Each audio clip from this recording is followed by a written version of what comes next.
Assalamualaikum warahmatullahi wabarakatuh. Berjumpa kembali dengan saya Tika Asmi Kasub, calon guru penggerak angkatan 8 dari SMP Negeri 1 Banyu 2, Kabupaten Pidijaya. Baik, kali ini saya tidak sendiri, saya ditemani oleh Ibu Laifah SPD. Beliau adalah guru IPS di SMP Negeri 1 Banyu 2. Assalamualaikum Bu Laifah. Assalamualaikum. Apa kabar Ibu? Alhamdulillah baik. Sehat ya? Sehat. Baik. Hari ini Ibu kita akan mengadakan percakapan pra-observasi. Sebelum nantinya saya akan mengamati jalannya proses pembelajaran yang Ibu lakukan di dalam kelas, atau sebelumnya saya melakukan proses supervisi di dalam kelas nantinya Ibu. Nah Ibu, adapun tujuan dilakukan supervisi kelas ini adalah Bu untuk mengetahui dan mengevaluasi jalannya proses pembelajaran yang Ibu lakukan. Dan mengapa hari ini saya melakukan percakapan proses pra-observasi, sebagaimana ini pentingnya untuk persiapan awal Ibu nantinya sebelum Ibu melakukan pembelajaran agar lebih siap dan percaya diri, sehingga menjadikan pembelajaran yang berpihak pada diri. Nah Ibu, ada beberapa pertanyaan yang ingin saya sampaikan kepada Ibu. Yang pertama mengenai tujuan pembelajaran. Nah Ibu Laifah, apa Bu kira-kira tujuan pembelajaran yang ingin Ibu capai?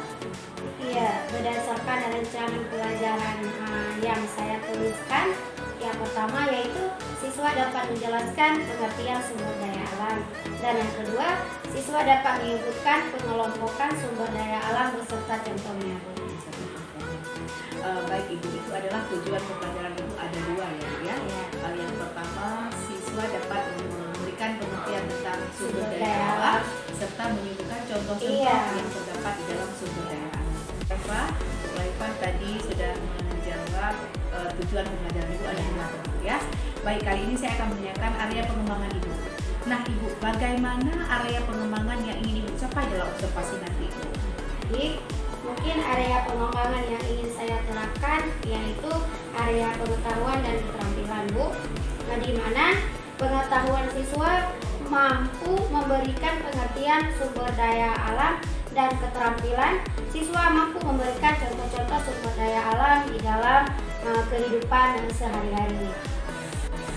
Berarti Bu, area pengembangan Ibu menilai dua aspek ya, aspek pengetahuan dan aspek keterampilan. Baik Ibu, area pengembangan yang ingin dicapai adalah aspek pengetahuan dan aspek keterampilan pada siswa itu yang Ibu tekankan ya. Baik Ibu, terkait rancangan pembelajaran Ibu, saya juga ingin mendengar bagaimana rancangan pembelajaran yang ingin Ibu terapkan di dalam kelas, baik dari strategi atau metode pembelajarannya.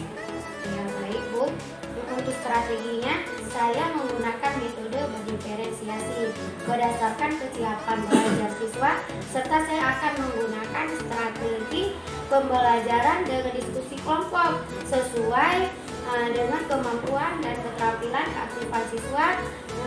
Dan saya juga menggunakan model pembelajaran yang berbasis masalah atau problem based learning.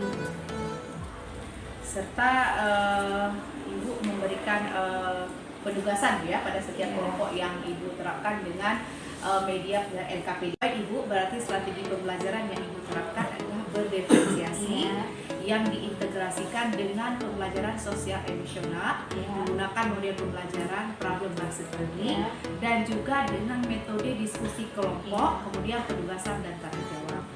Nah, baik Ibu, bagaimana nih media pembelajaran yang Ibu pergunakan di dalam kelas?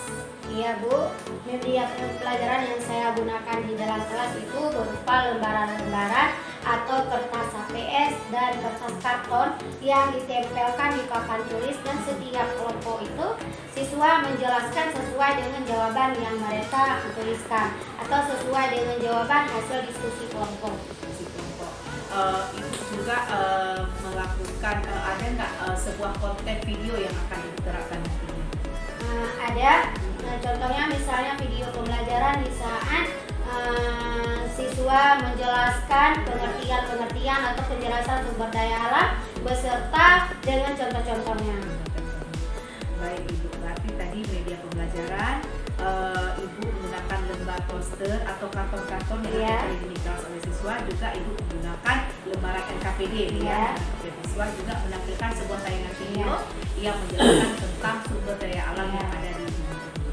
Baik Ibu, saya ingin juga menanyakan waktu pelaksanaan Ibu.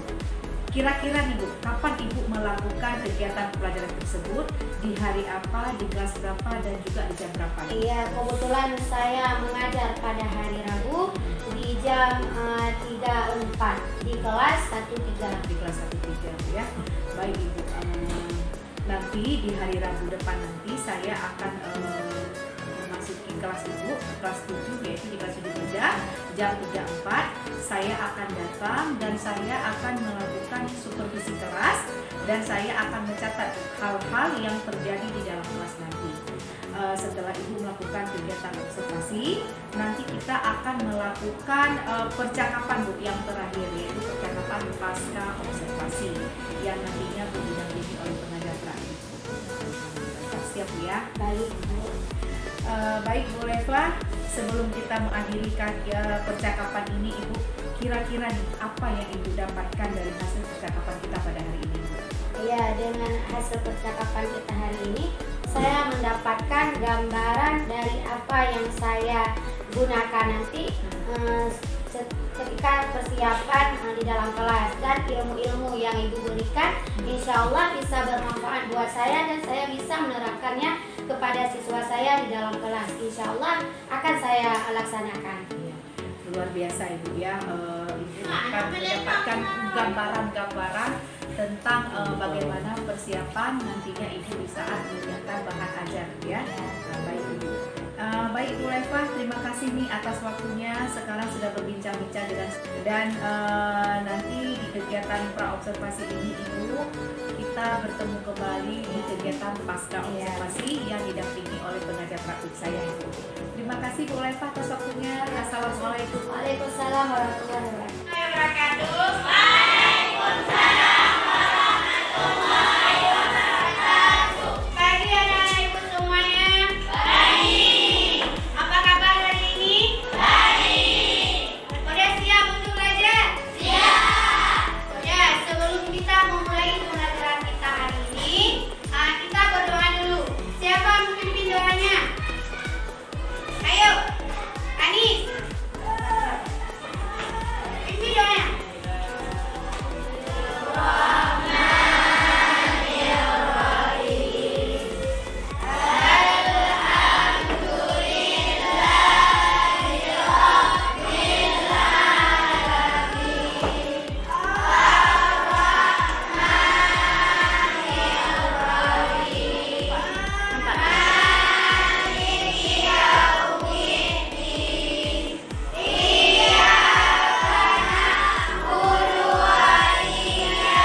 bagi dua. Yang pertama, sumber daya alam yang dapat diperbarui, yaitu sumber daya alam yang tidak akan habis atau punah jika kita menggunakannya.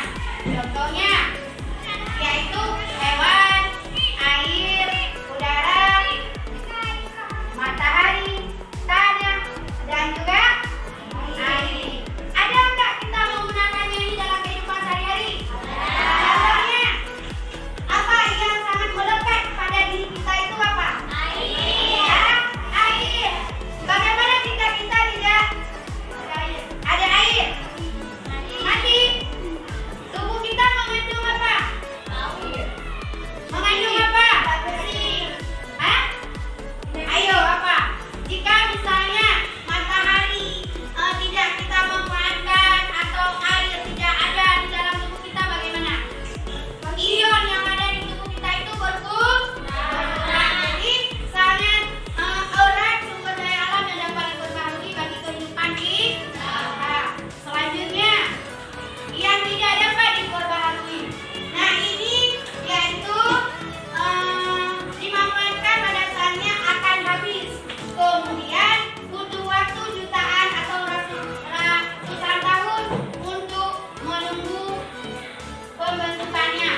bersama saya di percakapan pasca observasi bersama saya Cik Azmi langsung SPD, calon guru penggerak angkatan 8 dari SMP Negeri 1 Bandar 2 Kabupaten Pidijaya.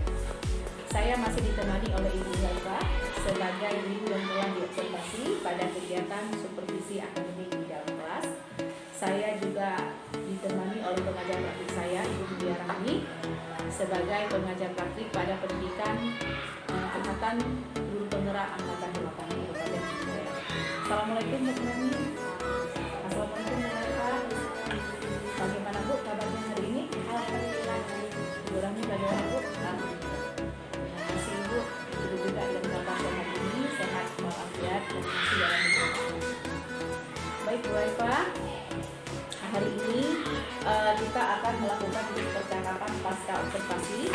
Saya akan mengajukan beberapa pertanyaan untuk Ibu terkait jalannya proses observasi di dalam kelas yang telah Ibu lakukan, di mana tujuannya untuk mengevaluasi sejauh mana Ibu proses observasi kelas yang telah Ibu lakukan di dalam kelas yang sudah kita lakukan selanjutnya. Baik Bu, untuk pertanyaan yang pertama kepada Ibu Zaifa. Bagaimana Ibu perasaan Ibu terkait jalannya observasi di dalam kelas yang telah Ibu lakukan? Ya, jadi ketika proses pembelajaran berlangsung, saya sedikit canggung, tetapi dengan kecanggungan saya itu saya terlatih dalam belajar. Alhamdulillah berjalan dengan baik sesuai dengan yang diharapkan, karena ketika proses pembelajaran berlangsung si anak juga aktif. Berarti Ibu walaupun awal pertamanya Ibu masih kelihatan canggung, apalagi ada yang supervisi ya, pasti terasa janggal, tapi dari proses latihan dan terus belajar, alhamdulillah berjalan dengan seperti yang kita lihat.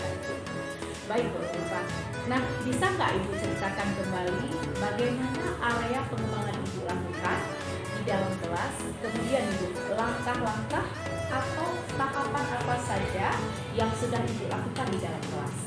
Ya, tahapannya saya melakukan perangkat pembelajaran untuk area pengembangan yang saya lakukan, yaitu area pengetahuan, keterampilan, dan sikap. Untuk pengetahuan, pengertiannya dari sumber daya alam dan menemukan contoh-contohnya sumber daya alam. Dan untuk area keterampilan, siswa mempresentasikan tugas mereka di depan kelas begitu baik, sehingga dengan adanya presentasi atau dari siswa tersebut, maka siswa yang lain juga ikut mengikuti proses jalannya diskusi tersebut dan terjalin hubungan antara interaksi satu kelompok dengan kelompok yang lain. Luar biasa sekali ya, berarti area pengembangan Ibu yang Ibu terapkan yaitu area pengembangan pengetahuan, keterampilan dan sikap. Di mana di sini Ibu menekankan bahwa area pengembangan keterampilan Ibu memberi kesempatan kepada untuk setiap kelompok untuk mempresentasikan ke depan kelas. Baik Ibu, area pengembangan Ibu yaitu yang tadi seperti saya jelaskan, pengetahuan dan keterampilan.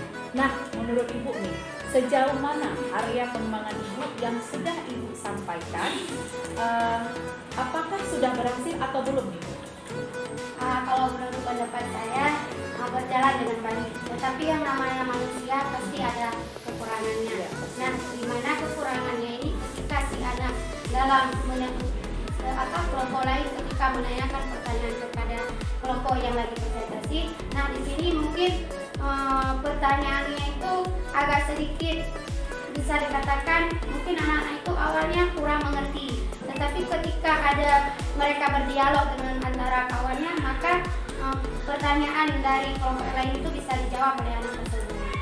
Berarti Bu ada sesuatu kendala pasti ada ya, pasti ada dalam setiap kelas, tetapi kita mencoba mensikapinya bagaimana proses itu bisa berjalan dengan baik dengan kita memberikan reward atau motivasi kepada siswa. Ya, Pak. Baik, Pak. Berarti sudah dilakukan dengan baik dan berjalan dengan baik dan sudah sesuai. Tapi masih ada kekurangan-kekurangan yang kita hadapi ya, Pak. Itu pasti Bu. Nah, Bu, menurut Ibu apa sih Bu kekurangan atau hambatan yang Ibu hadapi dalam melakukan proses pembelajaran di dalam kelas? Apa Bu salah satu hambatan yang sangat menonjol kalau terjadi di saat Ibu melakukan pembelajaran di dalam kelas?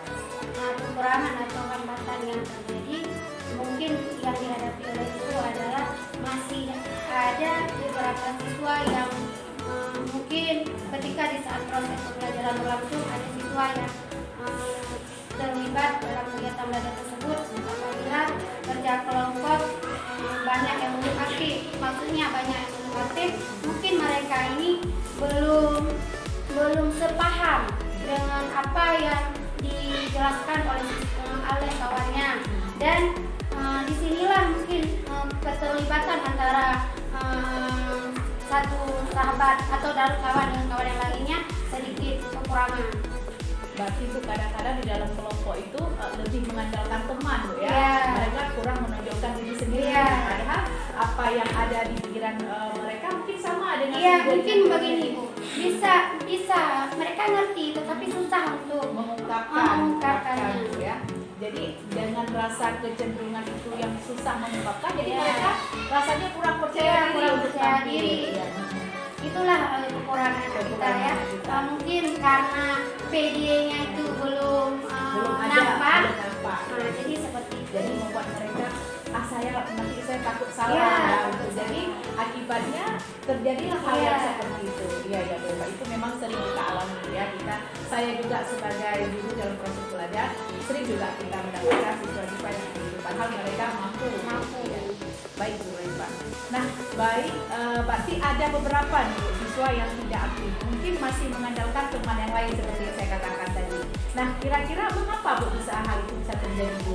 Nah, mungkin dari pembagian kelompok, ya, Bu, kurang seimbang atau tugas yang kedepannya yang saya bagikan kelompok sesuai minat anak dan belajarnya sesuai dengan kenyamanan si anak. Tapi itu istilahnya gini, ya, kecenderungan itu terjadi, tetapi Bu Raifa mencoba mencari keseimbangan antara siswa dan melihat bagaimana gaya belajar mereka dengan minat mereka. Jadi dengan seperti itu yang diterapkan, setidaknya siswa sudah merasa nyaman bisa melakukan diskusi. Iya, Bu Raifa. Baik, Ibu. Berarti Ibu rencana ke depannya Ibu akan menyesuaikan dengan kenyamanan mereka dan sesuai dengan gaya belajar mereka. Nah, mudah-mudahan Ibu apa yang Ibu rencanakan ini bisa terrealisasi dan memberikan konsep pembelajaran yang lebih baik kepada peserta didik tadi. Nah, kira-kira Ibu, di saat Ibu melakukan perubahan, nah, kapan Ibu akan menjadwalkan perubahan tersebut? Mungkin waktunya dan tempatnya itu belum saya tentukan, tapi insya Allah yang namanya kita belajar pasti bukan ke belakang, pastinya ke depan. Nah, dengan adanya kita melihat si anak itu kekurangannya di sini, maka kekurangan itulah yang akan kita perbaiki ke depan. Nah, insya Allah akan saya lakukan. Tapi Ibu akan melakukan secepatnya, ya, bisa jadi akhir semester ini atau nanti di awal semester. Karena apa? Segala sesuatu yang kita rasakan dari kegagalan, dari situlah kita belajar bagaimana prospek ke depannya, Bu Raifa, ya. Luar biasa sekali, Bu Raifa, dengan perencanaan Ibu ke depan. Semoga Ibu apa yang kita rencanakan terrealisasikan, dan semoga dengan percakapan kita pada hari ini kita bisa mendapatkan gambaran bagaimana kita melakukan nanti pembelajaran di dalam kelas yang tentunya kita buat proses perencanaan belajar itu yang berpusat kepada peserta didik. Baik, Bu Raifa, terima kasih banyak Bu Raifa atas jawaban.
mendapatkan nilai yang sangat memuaskan.